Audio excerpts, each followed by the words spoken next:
Hello friend, मैं कुमार सुजीत स्वागत करता हूं आपका अपने YouTube channel dream to desk में। आज हम लोग देखने जा रहे हैं बीपीएससी एडीओ प्रैक्टिस सेट 11 को। इससे पहले का जिन लोगों ने भी नहीं देखा है वे प्लेलिस्ट में जाकर देख सकते हैं। यदि आपने इस चैनल को अभी तक सब्सक्राइब नहीं किया है तो प्लीज़ सब्सक्राइब कर लें ताकि समय से आप तक वीडियो पहुँच सके। अब हम देखते हैं आज का पहला प्रश्न। भारत में ऊर्जा उत्पादन एवं उपभोग के संबंध में निम्नलिखित में कौन सा कथन सही नहीं है। गत दशक में भारत में ऊर्जा उत्पादन में ह्रासमान प्रवृत्ति लक्षित हुई है। ह्रासमान प्रवृत्ति लक्षित नहीं है बल्कि उत्तरोत्तर वृद्धि की ओर है। पिछले दशक में विश्व में प्रति व्यक्ति ऊर्जा उपभोग में न्यूनतम है। भारत से कई देश जैसे अफ्रीकी देश, बांग्लादेश, पाकिस्तान, श्रीलंका, ये सब प्रति व्यक्ति ऊर्जा उपभोग में बहुत ही पीछे हैं। तो यह कथन भी हमारा गलत है। भारत में उत्पादित कुल व्यावसायिक ऊर्जा में गैर पारंपरिक ऊर्जा स्रोत का योगदान 1% से भी कम है। तो गैर पारंपरिक ऊर्जा स्रोत का योगदान जो है लगभग 49% है। तो यह ऑप्शन भी गलत है। भारत में ऊर्जा का उपभोग करने वाले प्रमुख क्षेत्र उद्योग हैं। तो यह कथन सही है। यहाँ सही है पूछा जाना चाहिए था। भारत में ऊर्जा उत्पादन एवं उपभोग के संबंध में निम्नलिखित में कौन सा कथन सही है। तो हम देखते हैं इस प्रकार, ऑप्शन डी सही है। नेक्स्ट, भारत में चांदी का सबसे अधिक उत्पादन किस राज्य में होता है। भारत में चांदी का सबसे अधिक उत्पादन राजस्थान में होता है। तो हमारा ऑप्शन डी करेक्ट है। राजस्थान को चांदी की नगरी भी कहते हैं, चांदी की नगरी। और यहाँ पर उदयपुर जिले में जावर की खादान है। जावर की खादान यह जो है भारत की सबसे बड़ी चांदी की खादान है। इस बात को आप ध्यान में रखेंगे। नेक्स्ट, भारत में आरंभ में अरेबिका कॉफ़ी की खेती निम्नलिखित में से किस स्थान पर की गई थी। तो भारत में अरेबिका कॉफ़ी का सबसे पहले उत्पादन बाबा बूदन की पहाड़ी जो कि कर्नाटक राज्य में है, यहाँ की गई थी। नेक्स्ट, लिंगानुपात क्या है। लिंगानुपात प्रति 1000 पुरुष पर महिलाओं की संख्या। तो लिंगानुपात प्रति 1000 पुरुष पर महिलाओं की संख्या है। नेक्स्ट, निम्नलिखित में कौन सा राष्ट्रीय उद्यान एशियाई शेर के लिए प्रसिद्ध है। एशियाई शेर के लिए गिर राष्ट्रीय उद्यान जो कि गुजरात में प्रसिद्ध है। तो ऑप्शन सी करेक्ट है और यह गुजरात के जूनागढ़ जिले में है। नेक्स्ट, 1878 ईस्वी में वन अनुसंधान संस्थान की स्थापना कहाँ की गई थी। वन अनुसंधान संस्थान कहाँ है, यह देहरादून में है। ऑप्शन डी करेक्ट है। अब हम देखते हैं प्रश्न संख्या 7 को। निम्नलिखित में कौन सी मध्यवर्ती गंगा के मैदानी कृषि प्रदेश की विशेषता नहीं है। तो यह गंगा और उसकी सहायक नदियों के अपवाह क्षेत्र में स्थित है। यह कथन सही है। इसका 2 से अधिक राज्यों में विस्तार है। इसका विस्तार बिहार के साथ साथ उत्तर प्रदेश में भी है। यहाँ प्रतिवर्ष 100 सेंटीमीटर से अधिक वर्षा होती है। यह भी कथन सही है। उपयुक्त में से एक से अधिक विशेषता है पूछा जाना चाहिए था, तभी जाकर के हमारा ऑप्शन डी करेक्ट होगा। चलिए अब हम नेक्स्ट प्रश्न को देखते हैं। क्योंकि यहाँ सभी कथन सही है इसलिए उपयुक्त में से एक से अधिक सही है। बारमूला किस नदी के किनारे स्थित है। बारमूला जो कि जम्मू कश्मीर में है, यह झेलम नदी के किनारे स्थित है। नेक्स्ट, और एक बात आप इसे भी ध्यान रखेंगे कि बारमूला इसे कश्मीर घाटी का प्रवेश द्वार कहा जाता है। बारमूला को कश्मीर घाटी का प्रवेश द्वार भी कहते हैं। नेक्स्ट, भारत के मध्य से बहने वाली प्रमुख नदी है। भारत के मध्य से बहने वाली, तो भारत के मध्य से बहने वाली नर्मदा नदी है जो कि मध्य प्रदेश में अमरकंटक की पहाड़ी से निकलती है और यह अंततः खंबात की खाड़ी में गिर जाती है। निम्नलिखित पर्वत चोटियों में से किस चोटी को प्रादेशिक भाषा में सागर माथा कहा जाता है? आपको मालूम ही है कि सागर माथा एवरेस्ट को कहा जाता है। और कहाँ कहा जाता है? तो नेपाल में एवरेस्ट को ही सागर माथा के नाम से जानते हैं। नेक्स्ट है दक्षिणी प्रायद्वीपीय उच्च भूमि। दक्षिणी प्रायद्वीपीय उच्च भूमि डैश का भाग है? तो दक्षिणी प्रायद्वीपीय उच्च भूमि गोंडवाना लैंड का हिस्सा है। राष्ट्रपति शासन किसी भी परिस्थिति में 1 वर्ष से अधिक नहीं लागू हो सकता है, परंतु अवधि 3 वर्ष तक बढ़ाई जा सकती है। आपातकाल की घोषणा भारतीय संविधान की धारा 352 के अंतर्गत की गई हो, किस परिस्थिति में बढ़ाई जा सकती है, यह आपसे पूछा गया है। प्रधानमंत्री राष्ट्रपति से प्रार्थना करें कि अवधि बढ़ा दी जाए, यह भी गलत है। चुनाव आयोग घोषणा करे कि परिस्थिति चुनाव योग्य नहीं है, इस केस में जो है अवधि 3 वर्ष तक बढ़ाई जा सकती है, जबकि चुनाव आयोग घोषणा करे कि ऐसी परिस्थितियां हैं कि चुनाव नहीं करवाई जा सकती। नेक्स्ट, लोकसभा अध्यक्ष को प्राप्त है? लोकसभा अध्यक्ष को टाई की स्थिति में ही वोट देने का अधिकार है, तो ऑप्शन ए करेक्ट है।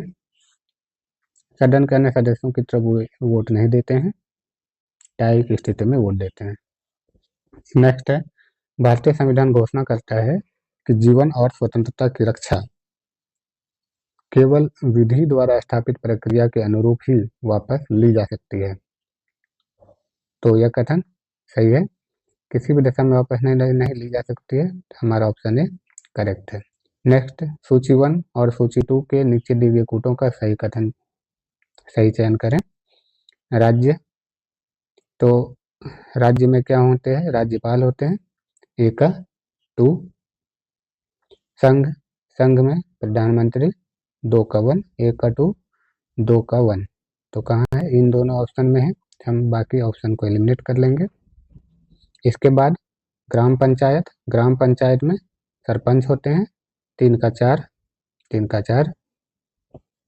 और नगर निगम में महापौर होते हैं, तो नगर निगम में महापौर होते हैं। इस तरह हम देखें तो ये तो बी और डी दोनों ही सही है, किसी एक को भी आप मान लें।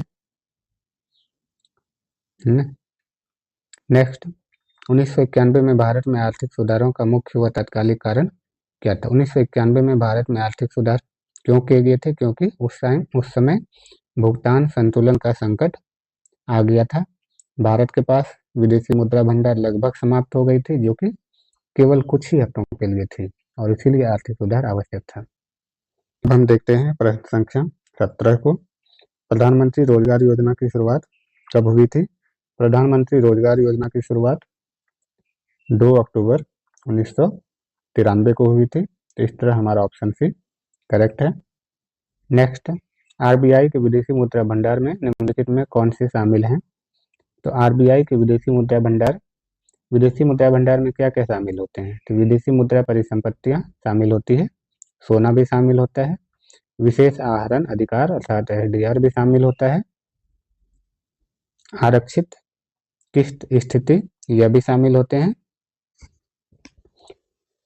तो इस तरह हम देखते हैं कि 1 2 3 4, तो उपयुक्त में से सभी कथन सही है। नेक्स्ट, देश के समावेशी विकास से आप क्या समझते हैं?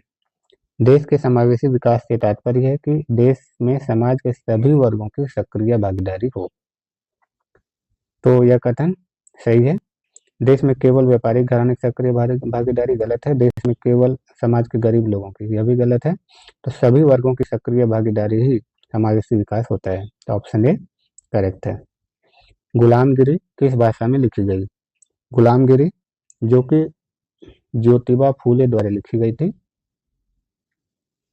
ज्योतिबा फूले द्वारा लिखी गई थी, यह मराठी भाषा में लिखी गई थी, तो ऑप्शन सी करेक्ट है। नेक्स्ट, ताना भगत आंदोलन। ताना भगत आंदोलन ब्रिटिश शासन के खिलाफ एक अहिंसक आंदोलन किस भारतीय राज्य के आदिवासी समुदायों के बीच उत्पन्न हुआ था? तो ताना भगत आंदोलन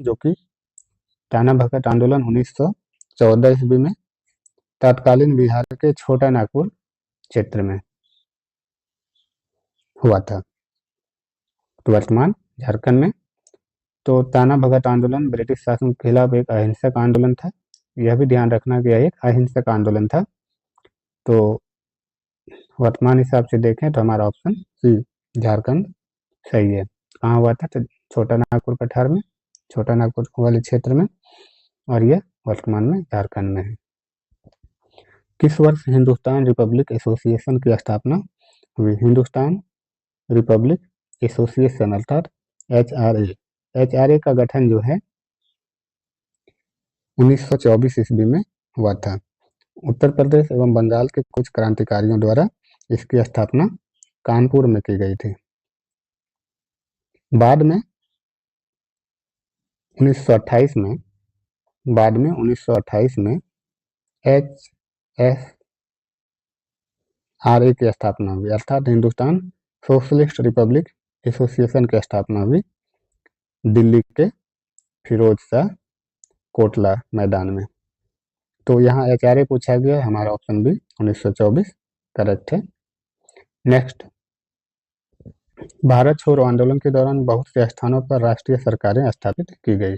निम्नलिखित में कौन सा सही सुमेलित नहीं है? तो भारत छोड़ो आंदोलन जब चल रही थी तो कई जगह पे राष्ट्रीय सरकारों की स्थापना हुई, अर्थात यह क्षेत्र अंग्रेजों के चंगुल से कुछ समय के लिए स्वतंत्र हो गया था। तो कहाँ पर नहीं हुई थी स्थापना, यह पूछा गया है। रैयती सरकार खेरा, रैयती सरकार खेरा गुजरात में नहीं बनी थी, बल्कि रैयती सरकार जो थी यह बारडोली में बनी थी। नहीं पूछा गया तो ऑप्शन ए करेक्ट है। प्रति सरकार सतारा महाराष्ट्र में हुई थी, प्रजामंडल तालचर उड़ीसा में हुई थी, और जातीय सरकार तामलुक बंगाल में हुई थी। बाकी तीनों कथन सही है।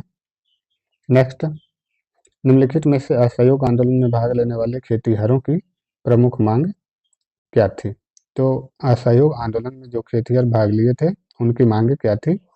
उनकी मांग थी कि राजस्व में कमी की जाए, बेगार का उन्मूलन, वन क्षेत्र में पशुओं को चराने, ईंधन की लकड़ी, फल इकट्ठा करने के लिए खेतिहरों का प्रवेश खोलना। सभी ऑप्शन सही है। इस तरह ऑप्शन डी उपयुक्त में से एक से अधिक सही है। गांधी जी के असहयोग आंदोलन में लोगों को शराब से परहेज करने का आग्रह किया गया, फलस्वरूप सरकार के राजस्व में भारी कमी आई। एक प्रदेश की सरकार ने लोगों को फिर से शराब पीने को प्रेरित करने के लिए प्रमुख व्यक्तियों की एक सूची प्रसारित की जो शराब पीते थे। तो उसका क्या नाम था? उसका नाम था बिहार।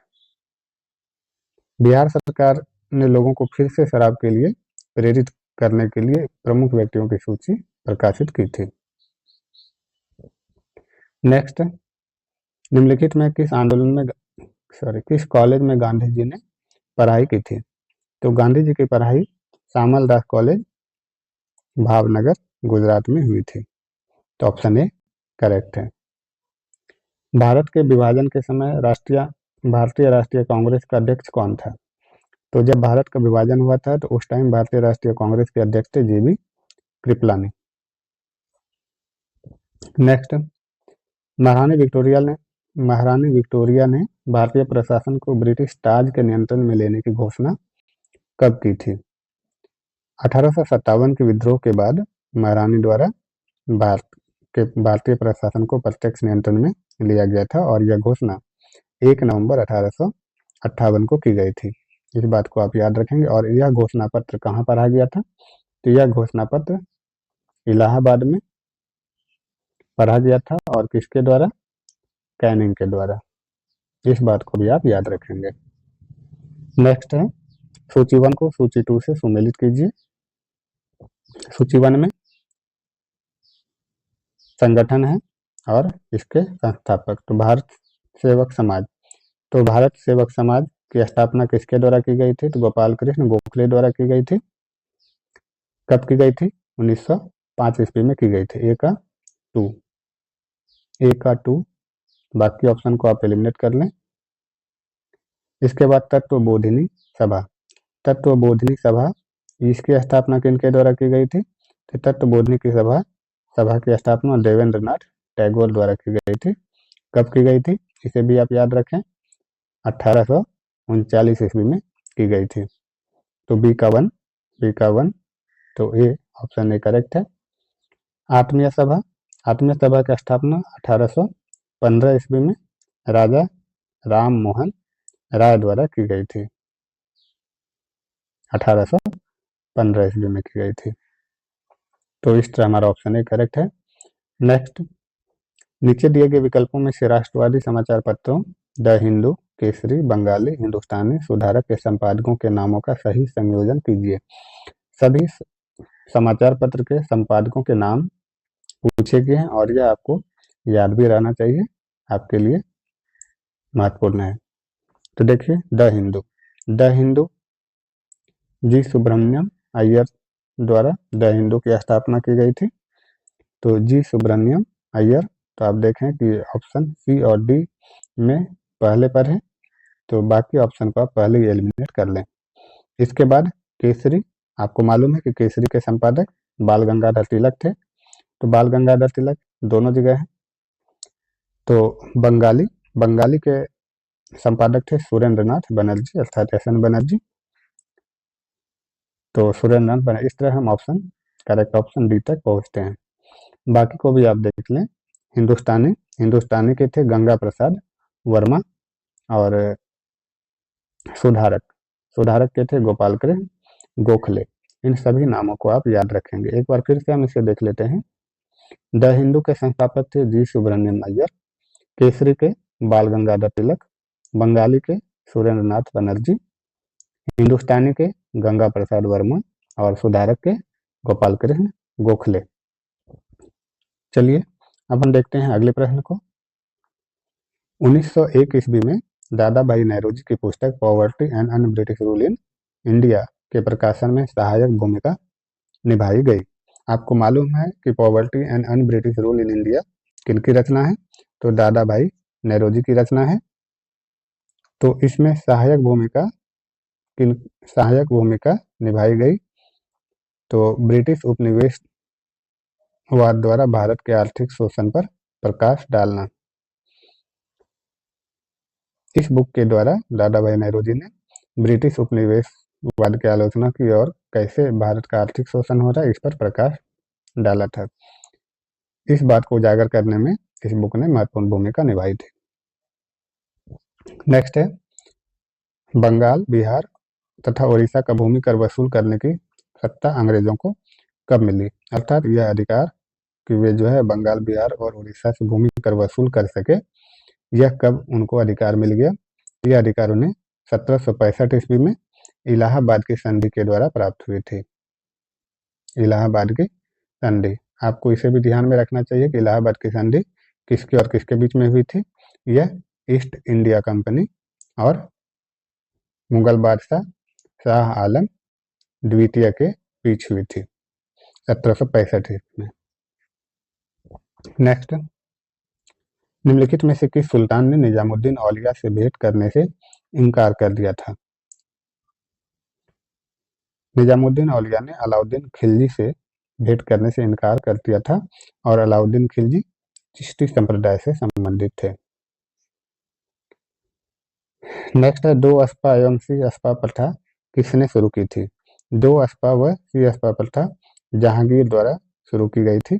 इसके तहत मनसबदारी व्यवस्था में बिना जात पद बढ़ाए मनसबदारों को अधिक सेना रखनी होती थी। दो अस्पा हैं तो उनके पास 2 घुड़सवार कराए जाते थे और सी अस्पा है तो 3 घोड़े होते थे। तो जहांगीर ऑप्शन भी करेक्ट है। नेक्स्ट, हुमायूं द्वारा लड़े गए 4 प्रमुख युद्धों का तिथि अनुसार सही क्रम अंकित करें। युद्ध स्थल के नाम नीचे अंकित हैं। तो हुमायूं द्वारा लड़े गए 4 प्रमुख युद्ध, तो हुमायूं द्वारा लड़े गए 4 प्रमुख युद्ध का क्रम बताना है आपको, सही क्रम। तो सबसे पहले देवरा का युद्ध, तो आप ए और सी को एलिमिनेट कर लें। देवरा के बाद देवरा का युद्ध कब हुआ था? डेट को भी आप याद रखेंगे। देवरा का युद्ध 1532 में हुआ था। इसके बाद हुआ था चौसा का युद्ध। चौसा का युद्ध कब हुआ था? 1539 में हुआ था। उसके बाद कन्नौज का युद्ध। कन्नौज का युद्ध कब हुआ था?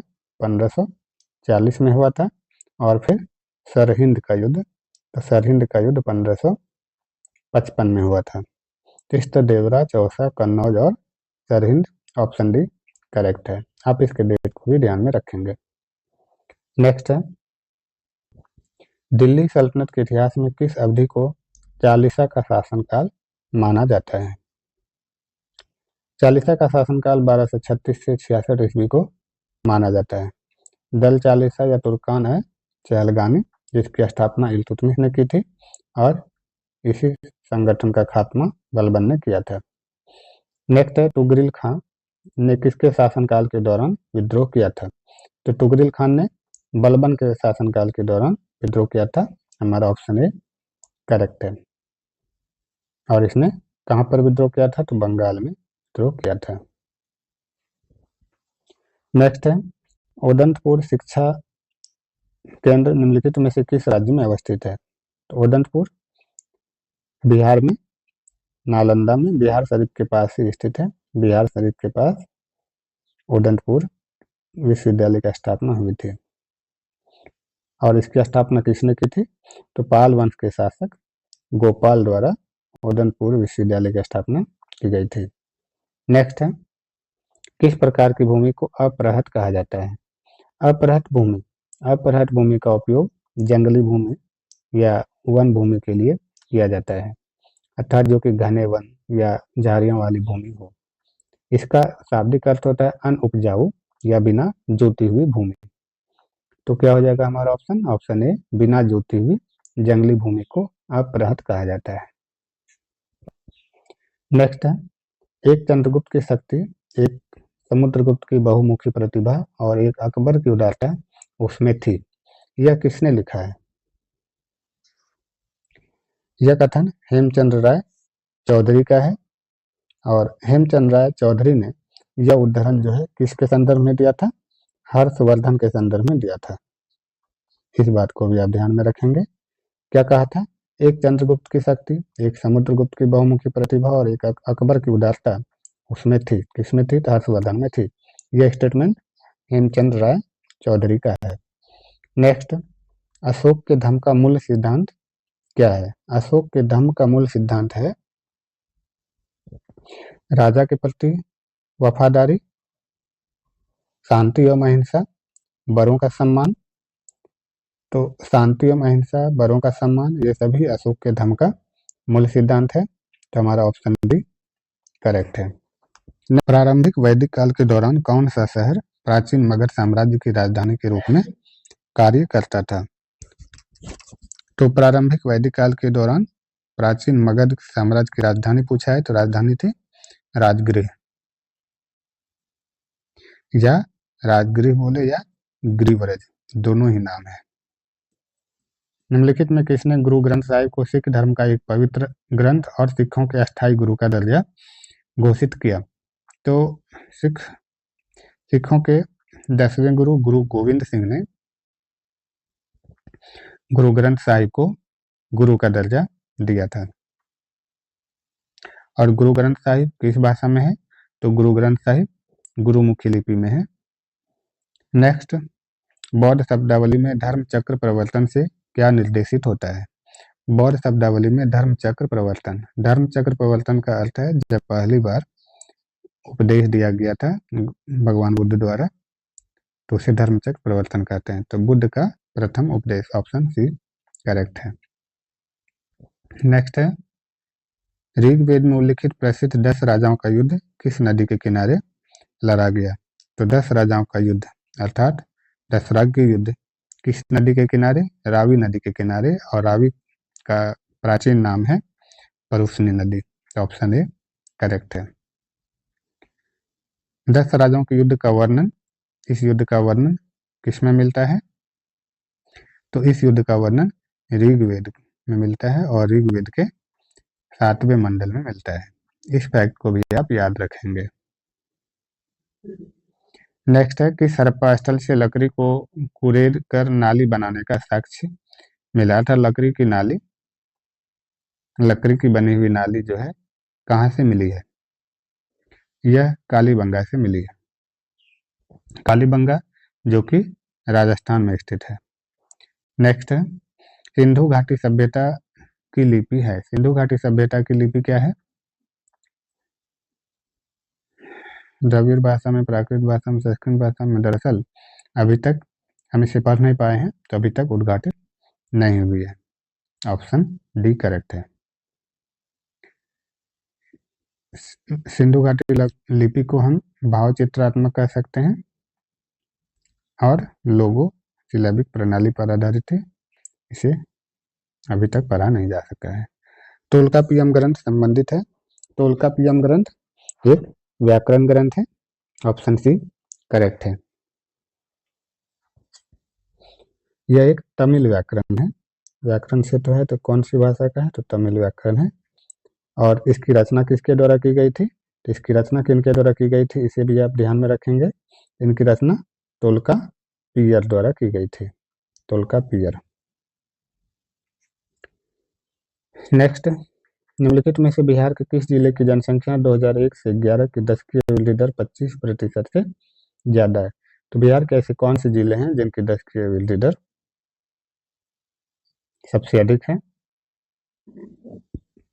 तो दशकीय वृद्धि दर की बात करें तो बिहार का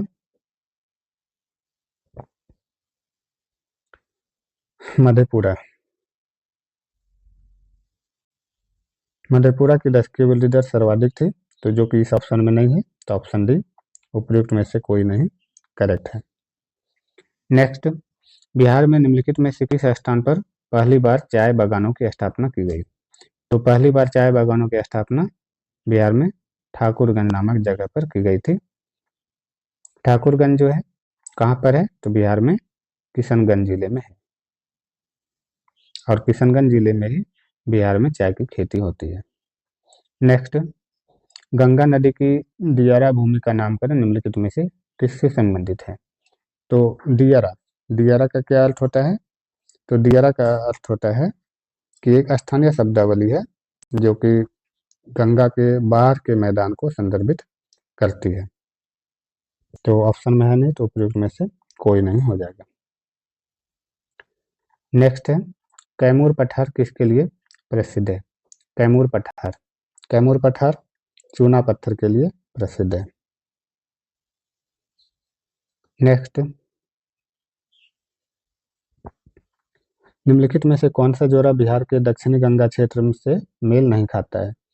तो कौन सा जोड़ा बिहार के दक्षिणी गंगा क्षेत्र, तो दक्षिणी गंगा क्षेत्र से कौन से संबंधित नहीं है, तो पटना वैशाली जो है दक्षिणी गंगा क्षेत्र से संबंधित नहीं है, क्योंकि ये जो है गंगा नदी के विपरीत दिशाओं में स्थित है। नेक्स्ट, बिहार आर्थिक सर्वेक्षण पहली बार किस वित्तीय वर्ष के लिए प्रकाशित किया गया था। तो इसे सबसे पहले 2006-07 में प्रकाशित किया गया था। ऑप्शन बी करेक्ट है। किनके द्वारा किनके द्वारा पहली बार इसे प्रकाशित किया गया था, तो यह सुशील कुमार मोदी जो कि तत्कालीन वित्त मंत्री थे, उनके द्वारा लाया गया था। नेक्स्ट है, अप्रैल 2020 में बिहार शिक्षा विभाग ने डीडी बिहार के माध्यम से निम्नलिखित में से कौन सा कार्यक्रम शुरू किया। डीडी बिहार द्वारा कक्षा 9 से 10 के छात्रों के लिए इस सामग्री के प्रसारण के लिए डीडी बिहार कार्यक्रम शुरू किया गया था। तो ऑप्शन बी करेक्ट है। निम्नलिखित को सुमेलित करें, सूची 1 और सूची 2। सूची 1 में एनीमोमीटर का क्या काम है, एनीमोमीटर हवा के वेग को मापती है। तो ए का 3 आप देखें, ए का 3, तो हम एक ही बार में ऑप्शन सी तक पहुंच जाते हैं। बाकी को भी आप याद रखेंगे। सिस्मोग्राफ क्या करती है, सिस्मोग्राफ से हम भूकंप को मापते हैं। साइक्रोमीटर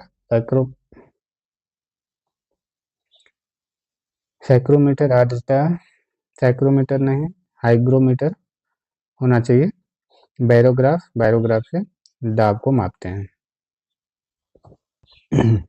नेक्स्ट है, विंडो या घरेलू क्लीनर या परफ्यूम स्प्रेयर के रूप में इस्तेमाल की जाने वाली स्प्रे बोतल निम्नलिखित में से किस पर काम करती है। तो स्प्रे बोतल जो कि बर्नौली के सिद्धांत पर काम करती है। तो ऑप्शन बी करेक्ट है। न्यूटन न्यूटन के गति के दूसरे नियम के अनुसार किसी वस्तु का त्वरण सीधे अनुपातिक होता है। तो त्वरण जो है किसके डायरेक्टली प्रोपोर्शनल होता है? तो त्वरण F बराबर ma होता है। तो यह फोर्स के अर्थात वस्तु पर लगने वाले बल के और उसके बाद तो वस्तु के द्रव्यमान के समानुपाती होता है और बल के समानुपाती होता है। तो ए और सी करेक्ट है, इस तरह हमारा ऑप्शन डी करेक्ट है, क्योंकि F बराबर ma होता है। Force is directly proportional to mass and acceleration. Next, क्या होता है जब प्रकाश हवा से कांच के स्लैब में प्रवेश करता है? हवा से कांच के स्लैब में प्रकाश जा रही है, अर्थात रेयर से डेंसर मीडियम में आ रही है। तो जब भी रेयर से डेंसर मीडियम में प्रकाश प्रवेश करेगी तो यह देख लीजिए इसे, जब भी ये है नॉर्मल, जब भी रेयर मीडियम से डेंसर मीडियम में प्रवेश करेगी तो यह अपने अभिलंब की ओर मुड़ जाएगी। तो ऑप्शन सी, यह सामान्य की ओर झुकता है। एक उत्तल लेंस की फोकस दूरी f इक्वल टू 10 सेंटीमीटर है। पानी में इसे डुबोने पर यह कार्य करेगा। तो फोकल एक उत्तल लेंस है और इनकी फोकस दूरी जितनी भी हो f इक्वल टू 10 सेंटीमीटर है। तो पानी में जब हम इसे डुबोएंगे तो यह बढ़ जाएगा, तो इसकी फोकस दूरी बढ़ जाएगी, इसीलिए f से ज़्यादा जो 10 सेंटीमीटर इससे ज़्यादा होगी। तो ऑप्शन सी करेक्ट है, f ग्रेटर देन 10 सेंटीमीटर के उत्तल लेंस की तरह। नेक्स्ट है, किस कारण से आकाश का रंग नीला दिखाई देता है? आकाश का रंग नीला किसके कारण होता है? तो यह प्रकाश के प्रकीर्णन की वजह से होता है। ऑप्शन सी करेक्ट है, प्रकाश के प्रकीर्णन। नेक्स्ट है, एक विद्युत फ्यूज किस प्रभाव पर कार्य करता है? एक विद्युत फ्यूज किस सिद्धांत पर कार्य करता है? तो जब ताप बढ़ता है तो विद्युत फ्यूज वह गल जाता है, इस तरह कनेक्शन कट जाता है। तो तापीय प्रभाव पर, विद्युत धारा के तापीय प्रभाव पर यह कार्य करता है। जल में ऑक्सीजन परमाणु की संकरण अवस्था है। तो जल में ऑक्सीजन परमाणु की संकरण अवस्था पूछा है, तो sp3 हो जाएगा, sp3। देखते हैं प्रश्न संख्या 64 को। C6H14 के लिए संरचनात्मक समाव अवयव की संख्या होगी, तो इनके लिए संरचनात्मक समाव अवयव की संख्या 5 होंगी। तो ऑप्शन डी करेक्ट है। पानी की अस्थायी कठोरता होती है। पानी की अस्थायी कठोरता कैल्शियम एवं मैग्नीशियम के बाइकार्बोनेट के कारण होती है। अस्थायी पूछा गया है, तो यह कैल्शियम और मैग्नीशियम के बाइकार्बोनेट के कारण होती है। अब हम देखते हैं 66 को। एल्यूमिनियम, एल्यूमिनियम का यक्स कौन है? एल्यूमिनियम का यक्स है बॉक्साइट, A का 3, बाकी ऑप्शन को आप एलिमिनेट कर लें। यूरेनियम, यूरेनियम का यक्स है पिच ब्लेंड, B का 2, दोनों जगह है। थोरियम, थोरियम मोनाजाइट, तो C का 1। तो इस तरह ऑप्शन सी करेक्ट है। और सीसा गैलेना। नेक्स्ट, निम्नलिखित में से कौन सा जीवाश्म ईंधन नहीं है? तो जीवाश्म ईंधन कौन सा नहीं? पेट्रोलियम भी एक जीवाश्म ईंधन है, कोयला भी है, प्राकृतिक गैस भी जीवाश्म ईंधन है। तो ऑप्शन डी करेक्ट है, परमाणु ऊर्जा एक जीवाश्म ईंधन नहीं है। नेक्स्ट है, पावरोटी या इडली के लिए गूठे आटे के फूलने का कारण क्या है? तो ईस्ट कोशिकाओं में वृद्धि हो जाती है और इसीलिए उसमें मतलब कार्बन डाइऑक्साइड गैस की मात्रा में वृद्धि होती है। नेक्स्ट है, मीथेन में किस प्रकार का बॉन्ड होता है? Methane CH4। तो मीथेन में किस प्रकार का बॉन्ड होता है? मीथेन में एकल बॉन्ड होता है। अब हम देखते हैं प्रश्न संख्या 70 को। किण्वन प्रक्रिया में निम्न में से कौन सहायता करता है? तो किण्वन प्रक्रिया में कौन सहायता करता है? किण्वकों को मिलाना। किण्वक जैसे कि ईस्ट, बैक्टीरिया, इसके एंजाइम को हम मिलाते हैं। किसी कोष में माइटोकॉन्ड्रिया का कार्य क्या है? तो माइटोकॉन्ड्रिया का कार्य होता है कि मुख्य कार्य होता है इसका ऊर्जा उत्पादन करना। तो ऑप्शन बी करेक्ट है, ऊर्जा उत्पादन करना, जिसे हम एटीपी कहते हैं। यदि एक बच्चे को पिता से एक्स गुणसूत्र वंशानुगत प्राप्त होता है तो बच्चा होगा। जब समान गुणसूत्र मिलते हैं एक्स एक्स तो लड़की का विकास होता है, और जब वाई एक्स वाई तो लड़के का विकास होता है। तो एक्स मिलता है पिता से तो वह लड़की होगी। ऑप्शन ए करेक्ट है, क्योंकि महिलाओं में एक्स एक्स ही गुणसूत्र होते हैं। पिता से जो भी एक्स और वाई आएगा उस पर डिपेंड करता है कि बच्चा लड़का होगा या लड़की। निम्नलिखित में से कौन मीन वर्ग से संबंधित है? तो अर्थात कौन सी मछली है इसमें से? तो मीन वर्ग से कौन सा संबंध हुए? मीन वर्ग से संबंधित नहीं है, यह स्तनपायी है।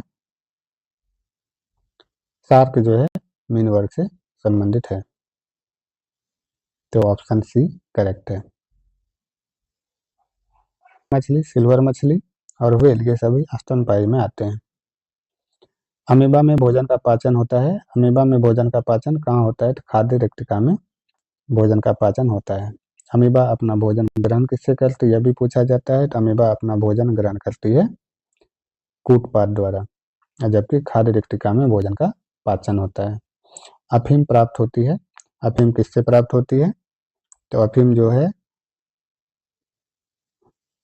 वह पैपावर सोमनीफेरम पौधे से प्राप्त होती है। नेक्स्ट है, मानव आंख में किसी वस्तु का प्रतिबिंब बनता है। तो मानव आंख में किसी वस्तु का प्रतिबिंब रेटिना में बनता है, तो ऑप्शन भी करेक्ट है। मानव आंख की फोकस दूरी में परिवर्तन निम्नलिखित में से किसके कारण होता है? फोकस दूरी में परिवर्तन किनके कारण होता है? तो यह होता है सिलियरी मसल्स के कारण। सिलियरी मसल्स जो है आंख के लेंस को एडजस्ट करती है और फोकस दूरी चेंज होती है। नेक्स्ट है, निम्नलिखित में से किस विटामिन की कमी से स्कर्वी रोग होता है? तो स्कर्वी रोग विटामिन सी की कमी से होता है। स्कर्वी रोग में मसूरों में खून आना, कमजोरी, त्वचा पर चकत्ते होना, घाव जल्दी ना भरना, ये सब इसके लक्षण होते हैं। विटामिन सी को हम एस्कॉर्बिक एसिड भी कहते हैं, इस बात को भी आप याद रखेंगे, एस्कॉर्बिक एसिड। नेक्स्ट है, कार्बन मोनोऑक्साइड में प्रदूषित वायु में सांस लेना खतरनाक होता है। कार्बन डाइऑक्साइड की अपेक्षा कार्बन मोनोऑक्साइड अधिक खतरनाक होती है, क्योंकि यह ऑक्सीजन जो हीमोग्लोबिन द्वारा ऑक्सीजन का कैरी किया जाता है, तो यह हीमोग्लोबिन के साथ जुड़ जाती है और अस्थायी रूप से जुड़ जाती है, तो ऑप्शन भी करेक्ट है। मनुष्यों में मेरुदंड में कितनी जोड़ी तंत्रिका निकलती है? तो मनुष्यों में मेरुदंड में 31 जोड़ी तंत्रिकाएं निकलती है, तो ऑप्शन सी करेक्ट है। मस्तिष्क के कौन से भाग रक्तचाप को नियंत्रित करते हैं? तो रक्तचाप को नियंत्रित करने के लिए सेरिबेलम होते हैं, तो पोन्स मेडुला सेरिबेलम। तो नेक्स्ट है, सीरम में कौन सा इम्यूनोग्लोबिन सर्वाधिक पाया जाता है? तो सीरम में IgG इम्यूनोग्लोबिन जो सर्वाधिक मात्रा में पाया जाता है, और यह लगभग रक्त सीरम में 75 से 80% तक यह एंटीबॉडी होती है। नेक्स्ट है, मस्तिष्क ज्वर किस जीव देह के कारण, मस्तिष्क ज्वर जिस जीव देह के कारण होता है वह है, तो मस्तिष्क ज्वर किसके कारण होता है? तो यह नाइजीरिया मेनिंजाइटिस नामक जीवाणु के शरीर में प्रवेश कर जाने से होता है। तो यह एक जीवाणु होती है जो कि नाइजीरिया मेनिंजाइटिस नामक जीवाणु से होती है, तो जीवाणु आपका करेक्ट ऑप्शन है। पहली क्लिनिकल जीन थेरेपी के उपचार के लिए दी गई थी। तो पहली क्लिनिकल जीन थेरेपी जो है किसके उपचार के लिए थी? यह एडीए की कमी के लिए थी। एडीए अर्थात एडिनोसिन डीएमिनेज, एडीए एंजाइम की कमी के लिए उपचार के लिए दी गई थी। नेक्स्ट है, पौधे में क्लोरोफिल बनाने के लिए कौन सा तत्व सहायक होता है? तो पौधे में क्लोरोफिल बनाने के लिए मैग्नीशियम तत्व सहायक होता है, तो ऑप्शन बी करेक्ट है। कौन सी गैस पृथ्वी को सूर्य की पराबैंगनी किरणों से बचाती है? तो आपको मालूम ही है कि ओजोन गैस जो है सूर्य की पराबैंगनी किरणों से पृथ्वी को बचाती है। हरे पौधे सूर्य प्रकाश की कितनी ऊर्जा का उपयोग करते हैं? तो हरे पौधे जो है सूर्य प्रकाश की लगभग 2.2% या कह सकते हैं 1 से 2% हिस्से को यूज करती है। 1 से 2% हिस्से। तो ऑप्शन को हम देखें तो बी ऑप्शन करेक्ट है। मछलियों में प्रेरित प्रजनन के लिए दिया जाता है। तो मछलियों में प्रेरित प्रजनन के लिए क्या दिया जाता है? तो यह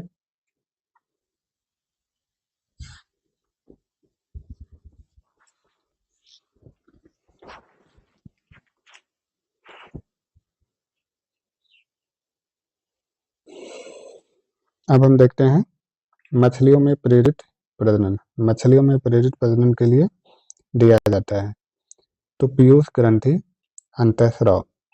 पीयूष ग्रंथि, अंतःस्राव दिया जाता है।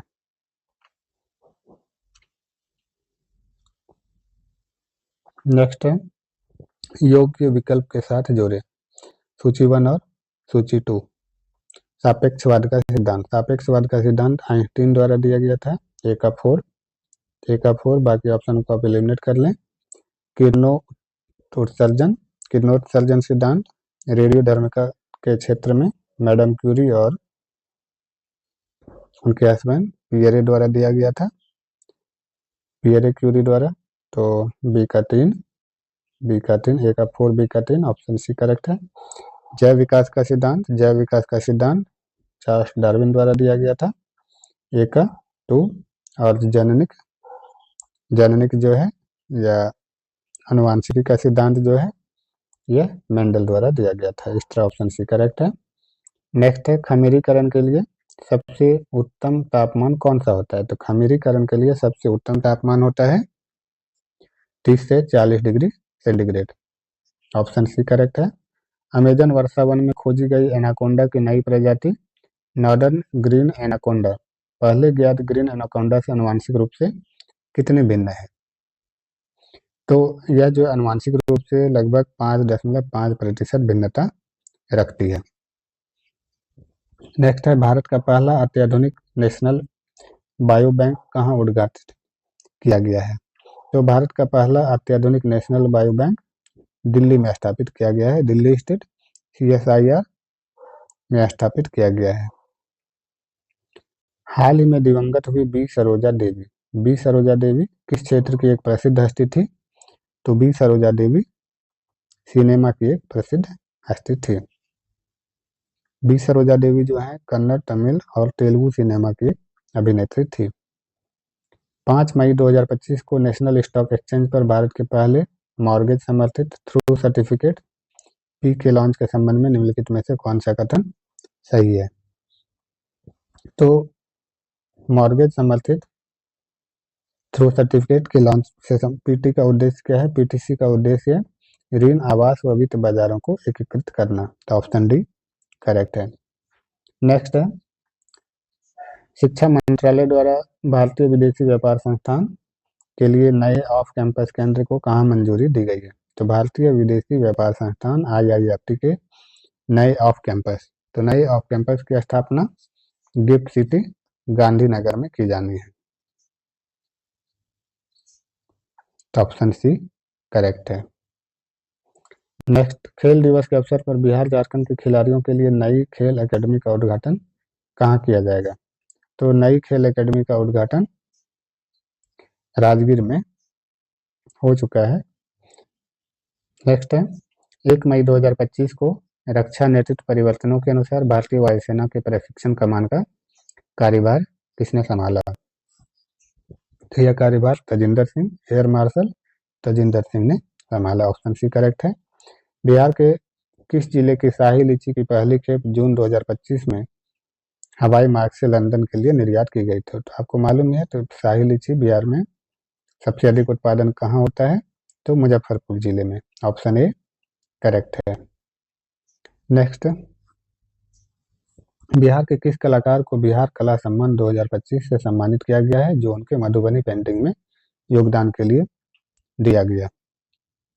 तो मधुबनी पेंटिंग के लिए दुलारी देवी को सम्मानित किया गया बिहार कला सम्मान 2025 से। तो ऑप्शन बी करेक्ट है।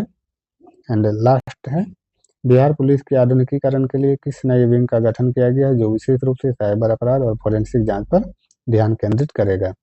तो इसके लिए cyber crime and forensic unit का गठन किया गया है।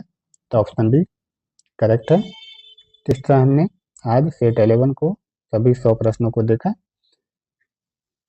यदि आपको हमारा ये इनिशिएटिव पसंद आता है तो कृपया इसे लाइक और सब्सक्राइब अवश्य करें। साथ ही साथ किसी भी प्रश्न से संबंधित यदि कोई डाउट हो तो आप उसे कमेंट सेक्शन में जरूर लिखें। धन्यवाद।